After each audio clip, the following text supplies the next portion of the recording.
আমরা আগামীকালকে থেকে শ্রেণীকক্ষে ফিরছি। আরেকটা বিষয় অত্যন্ত গুরুত্বপূর্ণ, আপনারা খুব মনোযোগ দিয়ে শুনবেন। এই কয়দিনে 5 দিন আর এদিকে 3 দিন, 8 দিন আমরা শ্রেণী কার্যক্রমে যেতে পারি না। আসলে আমরা তো শিক্ষক, আপনারা মিডিয়ার লোক, আপনারা সংবাদ প্রচার এটার সাথে যুক্ত থাকা কি আপনাদের কাছে ভালো লাগে? আমরা শিক্ষক শ্রেণীকক্ষে যাওয়াই আমাদের ভালো লাগে, কিন্তু আমাদের পেটের তাগিদে আসলে আমাদের এগুলো করতে হয়েছে। আমরা সিদ্ধান্ত নিয়েছি বার্ষিক পরীক্ষার আগ পর্যন্ত, আপনার নভেম্বরের প্রথম দিকে বার্ষিক পরীক্ষা শুরু হবে।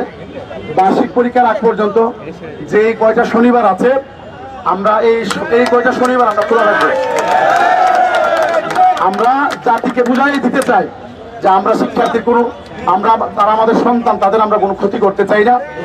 আমাদের কষ্ট হইলেও আমরা শনিবারগুলো খোলা রেখে তাদের এই যে 8 দিন ক্ষতি হয়েছে আমরা ইনশাল্লাহ পোষাই দিব।